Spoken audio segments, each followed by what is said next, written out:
Aerovía, tu podcast de aviación en español. Con Mikel Alcázar. Siguen las turbulencias en el mundo del transporte aéreo después de una semana de nuevo francamente difícil, agravada por el accidente del vuelo 8303 de Pakistan International Airlines, el A320 estrellado en Karachi. Una tragedia con casi un centenar de víctimas mortales cuya investigación ya está en marcha. ¿Qué tal? Saludos, ¿cómo están? Sean bienvenidos a Aerovía, donde seguimos analizando la actualidad de la aviación con sus protagonistas en medio de este aluvión de noticias en el que se ha instalado el sector por culpa de la crisis del coronavirus. Sigue el repliegue de la mayoría de las aerolíneas con la retirada de más aviones, como los A380 que Air France y Lufthansa jubilarán antes de lo previsto, y también el anuncio de ajustes por parte de algunos fabricantes, como Mitsubishi, que deja las instalaciones en Renton, en el estado de Washington, o Rolls-Royce, que planea despedir a 9.000 trabajadores de su división aeroespacial. Con cada noticia como esta, y a veces la lista de verdad parece interminable, se hace difícil pensar en la ansiada recuperación. Es más, parece claro que, antes de pensar en eso, en la recuperación, quizá haya que esperar a comprobar qué más termina de llevarse por delante esta crisis. Los datos que reflejan un aumento en el número de operaciones de estos últimos días parecen un consuelo sin duda insuficiente para un sector que está viéndose especialmente castigado por el frenazo de la actividad económica. Pero entre tanto, en los últimos días hemos visto cómo las aerolíneas, a la vez que contienen la respiración, han estado muy ocupadas intentando trasladar confianza a los usuarios, principalmente explicando ante la opinión pública cómo funcionan los filtros de aire en los aviones o la limpieza. Lo hemos visto en diferentes vídeos publicados en las cuentas de Twitter de, por ejemplo, Lufthansa, Iberia, Avianca o Air Europa. Hi, ich bin der Sebastian. Ich bin Systemingenieur bei der Lufthansa und zuständig für die Klimaanlage. Una parte de ese aire proviene del sangrado de los motores, que ha sufrido un salto térmico muy importante que destruye cualquier patógeno. Entendemos que ante esta coyuntura del COVID-19 desean conocer todo lo que estamos haciendo por ustedes. Tenemos 4 procesos que varían dependiendo dónde se encuentre el avión. Estamos convencidos de que el avión es el transporte colectivo de pasajeros más seguro que existe, también en tiempos de coronavirus y también. En todo caso, como decía, los niveles de tráfico siguen siendo todavía ínfimos si los comparamos a los que había en las semanas previas a esta crisis mundial, o sin ir más lejos, el año pasado en estas mismas fechas. Y por eso hoy en Aerovía queremos preguntarnos qué está pasando con todos esos aviones que no vuelan. Durante esta pandemia hemos visto numerosas imágenes de aeropuertos convertidos en grandes estacionamientos y, de hecho, según datos del Instituto Americano de Aeronáutica y Astronáutica, son aproximadamente 17.000 las aeronaves que se han quedado en tierra por esta crisis. ¿Cómo mantener todos esos aviones listos para que puedan regresar a su actividad habitual cuando la aviación llegue a eso que se está denominando la nueva normalidad? Sobre esto y más hablamos a continuación en esta semana del 25 de mayo de 2020 en el segundo capítulo de Aerovía. Con la colaboración de hispaviación.es, aviación, drones y espacio por y para profesionales. ¡Vamos allá! Aerovía. Conoce el mundo del transporte aéreo de la mano de sus profesionales.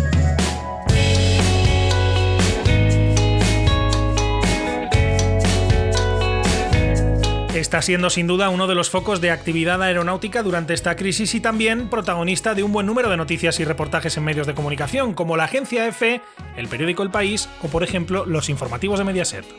Son imágenes de hace unos momentos, la llegada de 2 Airbus 380, los aviones de pasajeros más grandes del mundo aterrizando en Teruel. También esta mañana llegó otro Airbus. Y no solo en España, también fuera, en medios de tanto alcance como The New York Times o la agencia Reuters. Hablamos, lo han podido escuchar, del aeropuerto de Teruel, que 7 años después del aterrizaje del primer avión en sus instalaciones, sigue sorprendiendo a muchos. El director de este aeropuerto es Alejandro Ibrahim. Hola Alejandro, ¿cómo estás? Bienvenido a Aerovía. Buenos días, bienvenido. Unas semanas frenéticas, me imagino, ¿verdad? Y no te voy a hacer la típica pregunta de, bueno, es que Teruel no es un aeropuerto cualquiera, que seguramente lo has tenido que responder cientos de veces en estos años, pero es verdad que ahora se está cumpliendo más que nunca, porque probablemente Teruel sea uno de los pocos aeropuertos de Europa que están registrando más actividad de la que venía siendo habitual en las semanas anteriores a esta crisis, ¿verdad? Sí, bueno, lo que dicen es que de Teruel no es cualquiera, y efectivamente de Teruel sale un aeropuerto de un alcance industrial aeronáutico mundial que está teniendo una participación muy activa actualmente debido a la situación del transporte aéreo internacional. Y bueno, pues es un trabajo, como sabéis, desde hace 8 años que está dando sus frutos en estos momentos. Alejandro decía que el aeropuerto de Teruel había estado en el foco mediático estas últimas semanas, ¿no?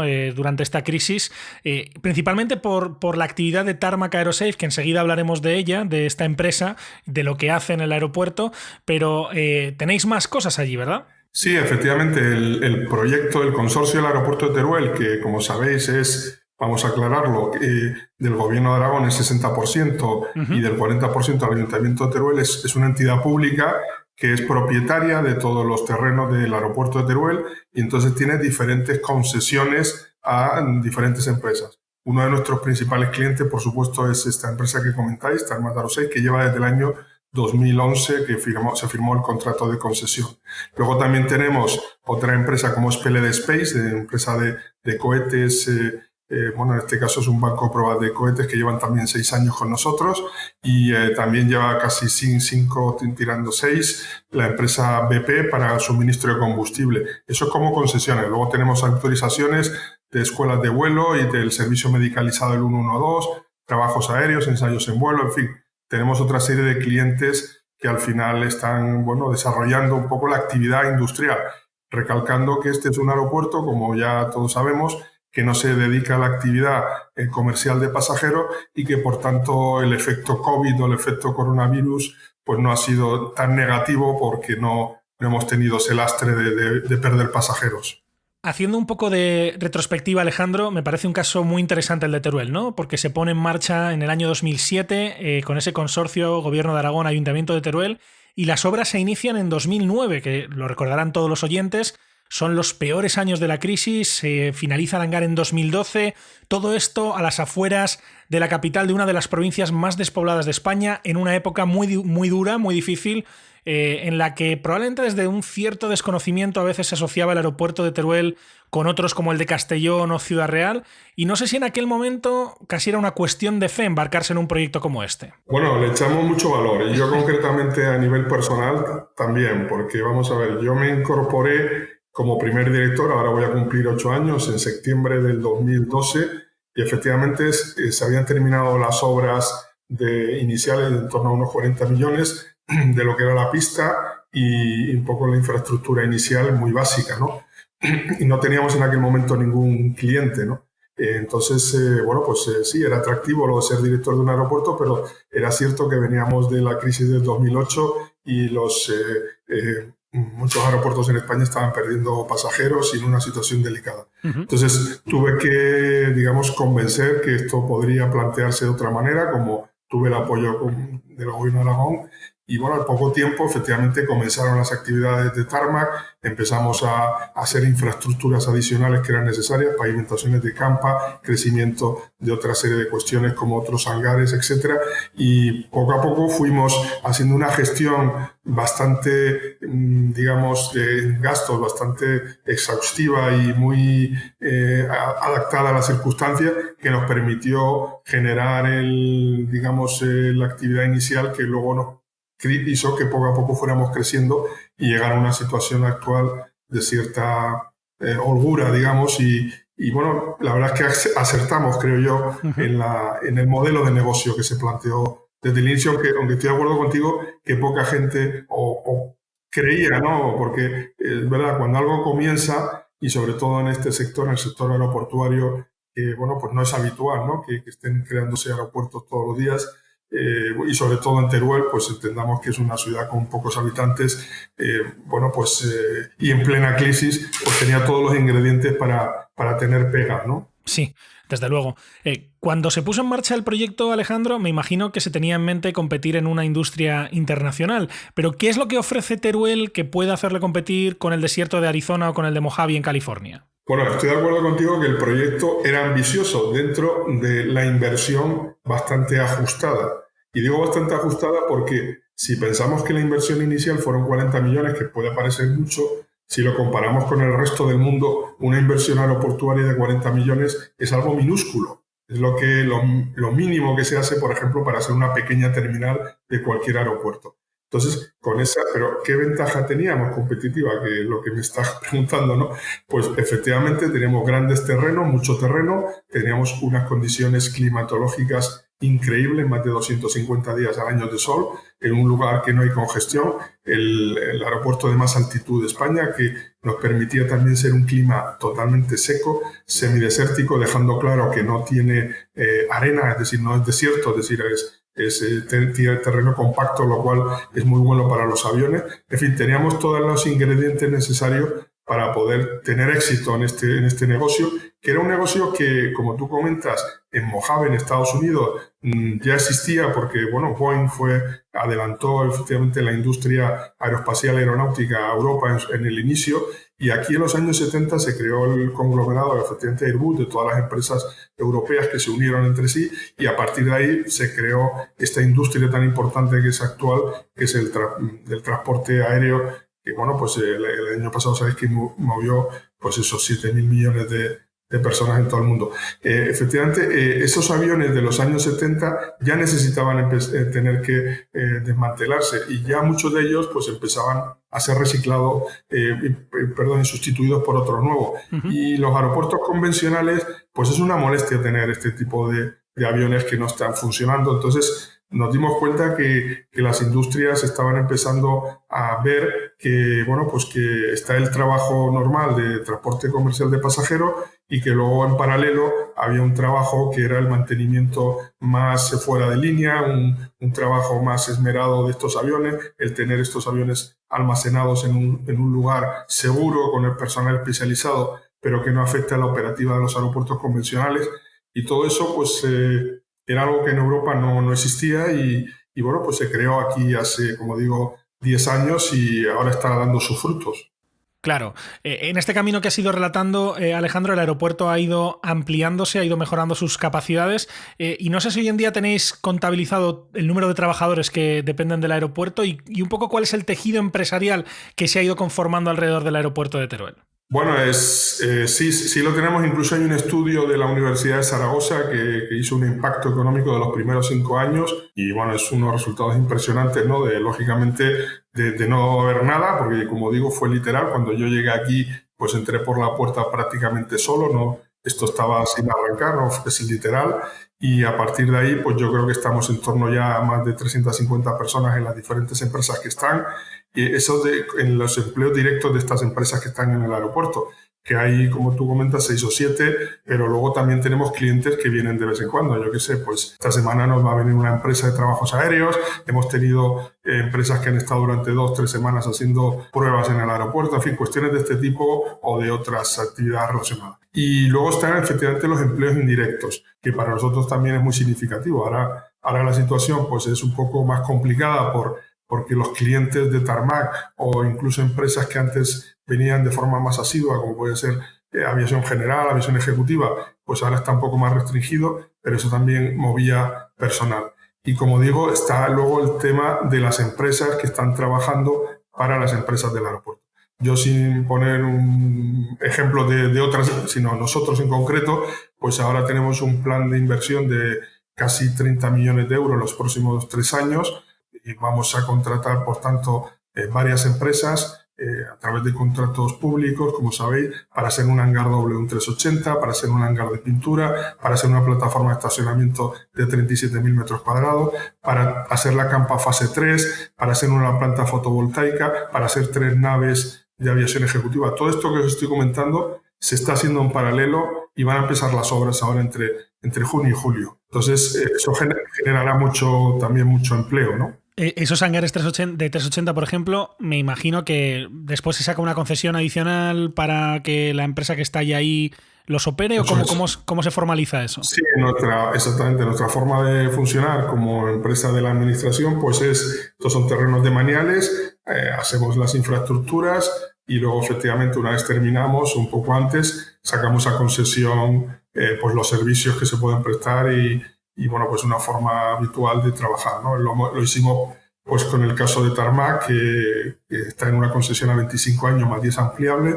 También se ha hecho con el caso de BP. Tenemos unos depósitos de combustible y ellos los explotan, hacen la actividad, lógicamente prestando el servicio en nombre del aeropuerto y pagándonos un canon por la actividad que hacen. Uh-huh. Y también PLD, al fondo de la campo, pues tiene unos terrenos en este caso, y también le dimos alguna infraestructura, porque tuvimos que llevar allí, pues, como digo, agua, red de saneamiento o, lógicamente, energía eléctrica. Estamos hablando que está a 2 kilómetros porque la campa es muy grande, ¿no? Y, bueno, pues hubo que preparar unas pequeñas infraestructuras. Incluso tenemos un vial que llega hasta el final de la campa por un lateral.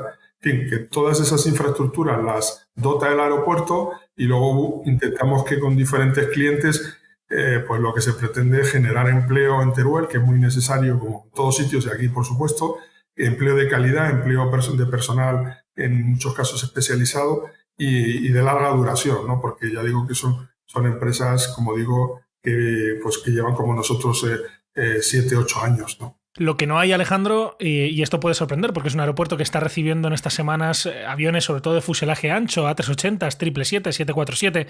Lo que no hay como tal es una torre de control, ¿no? Al uso. Bueno, sí. ¿Cómo se hace la aproximación al aeropuerto de Teruel? Torre tenemos torre de control. Lo que pasa es que es cierto que todavía no hemos puesto en operación el AFIS. Estamos preparando ese pliego, el pliego lo tenemos ya preparado, porque también es verdad, porque el número de operaciones es pequeño, ¿no? Porque, como digo, no tenemos vuelos regulares, son vuelos ferry, son vuelos que vienen bajo demanda. Pues en una semana pueden venir 5, 6, 7, 8 vuelos, más algo de aviación general, etcétera.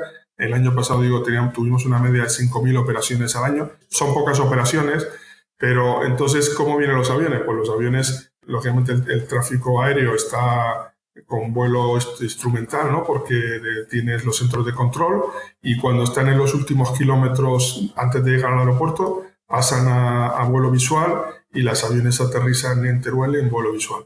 Tienen como ayudas el PAPI, tenemos balizamiento si fuera necesario activarlo y, lógicamente, hay por aquí algún BOR cercano, etcétera, que les permite a los aviones guiarse y bueno, ya sabéis que los aviones también actuales son bastante sofisticados y tienen tecnología propia en su aeronave. Y luego lo que sí llevamos trabajando varios años con ENAIRE y esperemos que en breve se pueda terminar instalando en el aeropuerto. Digo instalando en plan simbólico porque son aproximaciones instrumentales de satélite, que para nosotros entendemos que es el futuro. Ya tenemos todos los procedimientos, por lo menos los borradores hechos, ya se han hecho los estudios previos, está aprobado por AESA el iniciar estos procedimientos y bueno, pues también hicimos un estudio previo con GMV de cara a ver la señal si era adecuada y lo es, porque bueno, sabéis que esto de las ayudas instrumentales en Europa de satélite, pues no en todos los sitios llegaba la señal de forma adecuada, pero aquí sí. Y bueno, pues estamos en ese paso, que será un paso más que nos permitirá, pues a lo mejor en el futuro, pues tener esa capacidad para a lo mejor otro tipo de operaciones que ahora no se estén haciendo. Pero con las operaciones que tenemos ahora y con el tipo de clientes de vuelos ferries, pues está siendo, fijaros que ya llevamos casi 8 años y bueno, la seguridad por supuesto es absoluta, ¿no? Uh-huh. Y Alejandro, una última pregunta. ¿Cómo crees que puede impactar esta crisis del coronavirus a largo plazo, ¿no? a lo que se está haciendo desde el aeropuerto de Teruel? La sensación que hemos tenido en el sector del transporte aéreo, casi diría mundial, pero por lo menos europeo y español, es que en abril se tocó fondo. Se ha llegado a perder un tráfico aéreo casi del 95% respecto a las mismas cifras del año anterior, lo cual es muy impactante. Es verdad que es en poco tiempo, ¿no? Han pasado 2 meses y bueno, y ya están hablando las compañías, varias compañías, de que a partir de junio, muchas de ellas, la mayoría europeas, van a reactivar esos vuelos. Ya hay algunas que están con el 20-30% de esa capacidad. Es cierto que va a costar un poco porque, en fin, la pandemia mundial ha dado muy fuerte y además ha sido en todos los países. Poco a poco se está controlando, afortunadamente. Yo creo que la situación que tenemos ahora en mayo es mucho mejor porque ya hemos pasado el confinamiento y estamos ya en las fases de desconfinamiento y se va viendo un poco el final del túnel. Y en paralelo, pues entendemos que el tráfico aéreo irá en esa línea, irá recuperándose y bueno, esperemos que de aquí a unos meses vuelva otra vez a generar la confianza que siempre ha tenido, porque bueno, algo que es seguro y que todos tenemos en mente es que el ser humano pues tiene necesidad de relacionarse con otras personas, de viajar a otros países, tenemos esa capacidad, forma parte yo creo casi de nuestros genes, ¿no? El conocer otros sitios y bueno, pues eso yo creo que el miedo a la pandemia lo ha cortado en estos meses, pero se está recuperando y se irá recuperando poco a poco. Ojalá que sí. Alejandro Ibrahim es el director del aeropuerto de Teruel. Alejandro, muchísimas gracias por estar en Aerovía y muchísima suerte también. Gracias a vosotros y que vaya bien en vuestro nuevo proyecto. Gracias, un abrazo. Venga, un abrazo.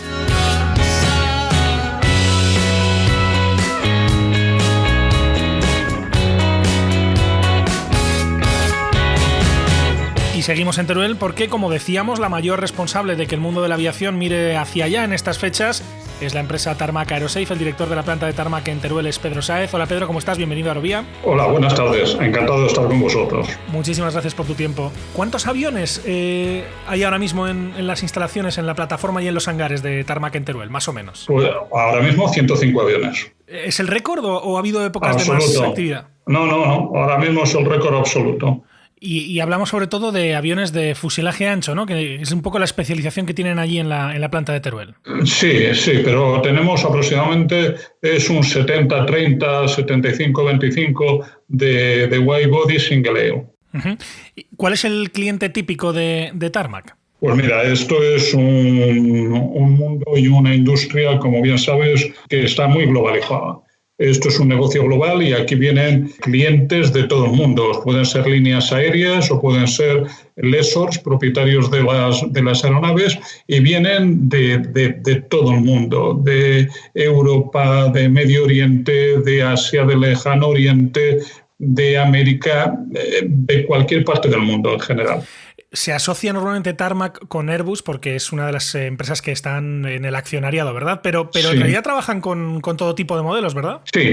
El accionariado de Tarmac Aerosafe está compuesto por 3 accionistas, aproximadamente un tercio cada uno, que son Airbus, Safran y Suez. Pero a pesar de eso, nosotros trabajamos con aviones de otros fabricantes, como puede ser Boeing, por ejemplo. Sí. Me gustaría hablar, Pedro, primero del trabajo de preservación, del almacenamiento de aviones. ¿Qué se le hace a un avión cuando llega a Teruel y me imagino que en muchos casos sin fecha de salida, ¿no? Sin saber si este avión va a estar aquí 1, 2 años, 3 meses? Sí. ¿Qué se hace con esos aviones? Efectivamente, lo primero se le hace una preparación, una preservación que se le prepara para luego lo que es el aparcamiento y el estacionamiento, que son luego inspecciones periódicas que tienen unos intervalos de diaria, semanal, quincenal, mensual, trimestral y semestral. Pero nada más llegar, lo que se hace es la preparación para ese estacionamiento, que como muy has indicado, puede ser por un tiempo de 6 meses, 1 año, dependiendo. Entonces, lo primero que se hace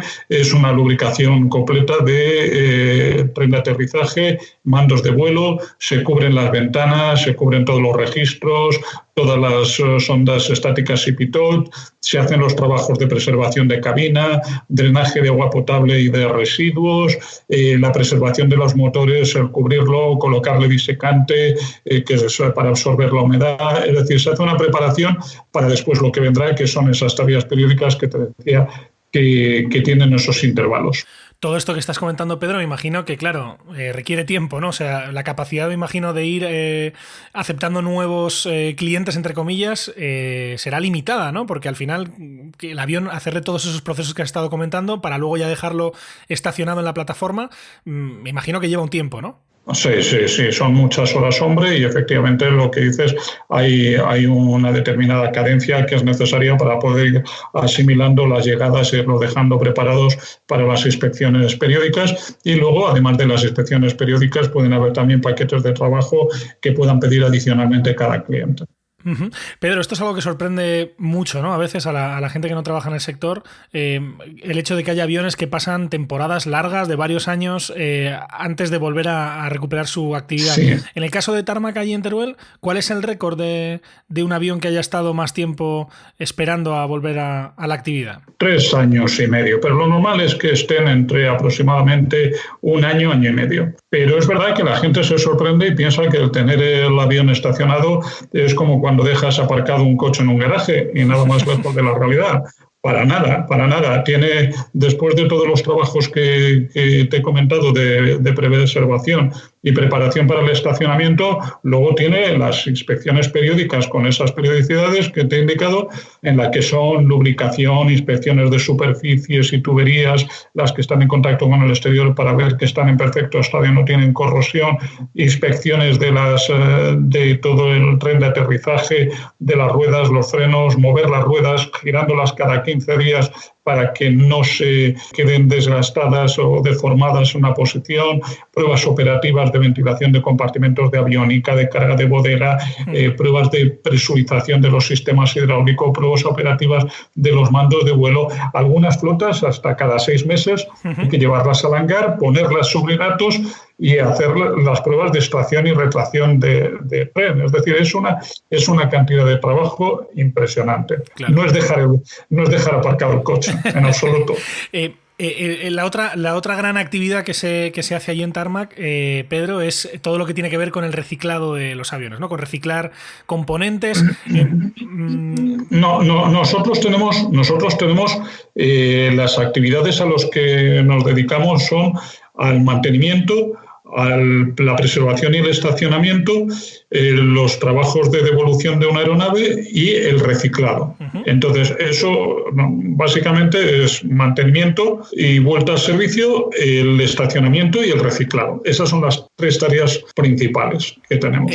Lo que es el reciclado de un avión, ¿en qué consiste? ¿Qué es lo que se aprovecha y qué es lo que se descarta cuando un avión, digamos, ya finalmente ha terminado su vida útil y se decide tratar de aprovechar el máximo posible, ¿no? Sí, pues mira, cuando esa decisión se toma, lo que se recibe es una lista de elementos que se recuperan, que son todos aquellos que son de mayor valor para el avión y que pueden servir de repuesto para el resto de la flota que mantenga de ese tipo la compañía. Y entonces se recuperan los motores, los trenes de aterrizaje, la APU, mandos de vuelo, computadores. Al final es una lista entre unas 1.500 y 2.000 piezas. Oh, wow. Y después, una vez que todo eso ya se le ha quitado y ya a veces elementos de cabina también, bueno, varía. Te digo que varía entre unas 1.500 y 2.000 piezas.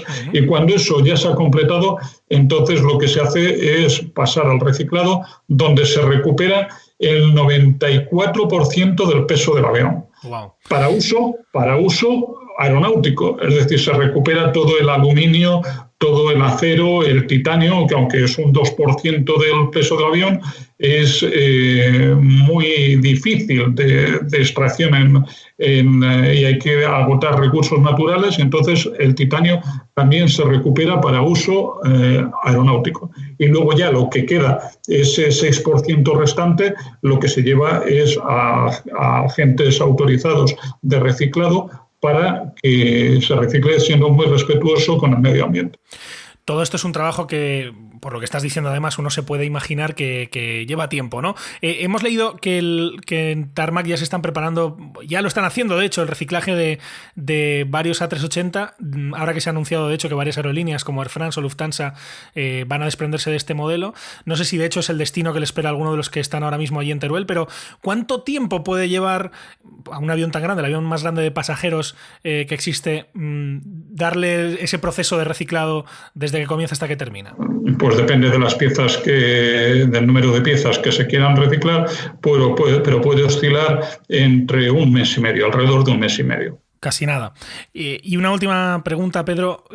Considerando el contexto que tiene ahora mismo la industria, con aerolíneas retirando aviones de forma precipitada, ¿cuál es la perspectiva que tenéis de cara a los próximos meses? Nosotros esperamos que aumente la demanda y estamos para recibir más aviones. Y luego la evolución es incierta porque no se sabe cómo va a continuar evolucionando esta pandemia, qué medidas van a tomar los gobiernos, qué medidas se van a aplicar a los vuelos comerciales y si las líneas aéreas van a ser capaces de alcanzar el umbral de rentabilidad con esas medidas, ¿Cuál va a ser la variación de los precios de los billetes si se obligan a tener unos determinados espacios vacíos? ¿Va a ser la demanda capaz de absorber esa subida de los precios? Ahora mismo es una incógnita muy grande que dependerá también de los avances científicos y de si se encuentra una solución tipo vacuna que despeje un poco el ambiente. Ahora mismo hay una gran incertidumbre y la verdad es que hay más preguntas que respuestas de cómo puede evolucionar y cómo puede afectar. Pero desde luego a corto plazo sí se espera que crezca la demanda y después la evolución, aunque es incierta, las previsiones más optimistas son que hasta mediados finales del 2021 no se empezará a notar una recuperación de la actividad de transporte aéreo. Desde luego hay muchas más preguntas que respuestas a estas alturas, muchísimas incógnitas por despejar, pero para Aerovía es desde luego un placer poder contar con opiniones como la de Pedro Sáez, que es el director de la planta de Tarmac en Teruel. Pedro, muchísimas gracias por estar con nosotros y mucha suerte. Muchas gracias a ti, Miquel, y encantado. Suerte a vosotros también. Gracias, un abrazo. Un abrazo.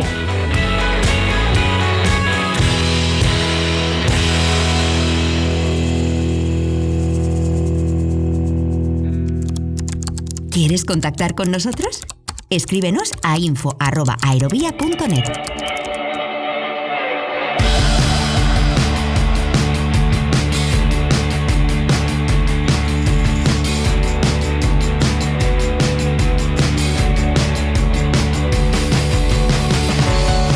No solo en Teruel, en la recta final de este capítulo de Aerovía queremos ofrecerles una pincelada más sobre cómo está siendo el mantenimiento de los aviones en los tiempos del coronavirus. Por ejemplo, en el aeropuerto de Castellón, donde Mario Pérez trabaja como técnico de mantenimiento. Mi compañía, que es un Centro 147, está trabajando ahora mismo allí con 3-4 aerolíneas diferentes. Cuando llega el avión hay 2-3 días duros de trabajo para preservarlo, porque hay que lubricar los trenes, lubricar todos los mandos de vuelo, tapar cualquier agujero del avión, bien drenajes, windshields, ventanas, sellar todas las puertas, preservamos motores, preservamos APU, tapamos los motores, tapamos APU.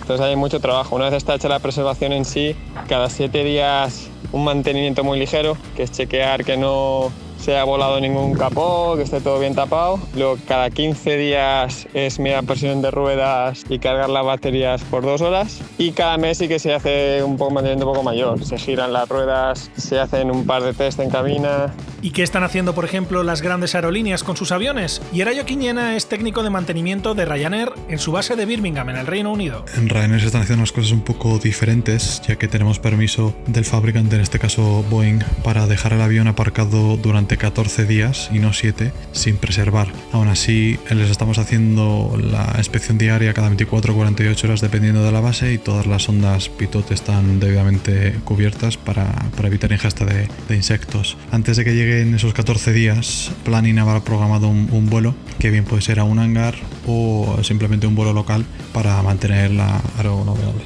Lejos de allí, en Abu Dhabi, la compañía Etihad mostraba en un vídeo qué están haciendo con sus aviones durante estas semanas de parón. La compañía emiratí lo explicaba en un vídeo a través de Gary Byrne, su jefe de operaciones técnicas. Nunca he visto nada como esto en mis años en la aviación, explica Byrne. Ahora mismo tenemos alrededor de un 80% de nuestra flota estacionada y hay muchas cosas que tenemos que hacer. Protegemos los motores, la ingesta y los escapes para proteger sus mecanismos internos del polvo y de la arena. No es como aparcar un coche, tenemos que hacer un mantenimiento continuo. Encendemos los motores, los sistemas del avión, como los controles de vuelo, mientras los aviones están estacionados.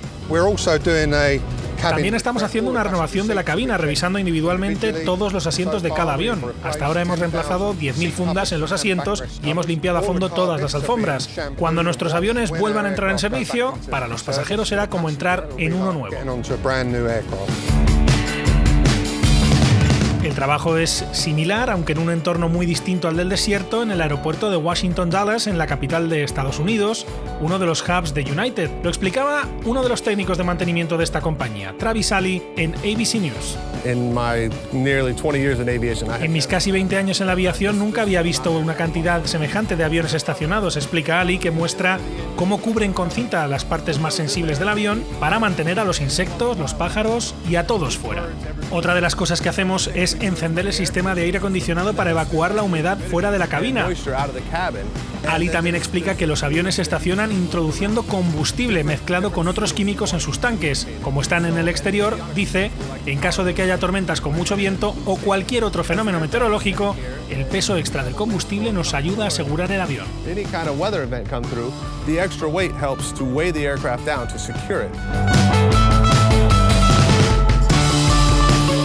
Y hasta aquí llega este repaso a la actualidad en Aerovía, con este capítulo centrado en algo tan necesario y a veces desconocido como es el mantenimiento de los aviones. Un aspecto crítico, como ha quedado demostrado, especialmente en una época tan complicada como la que estamos viviendo.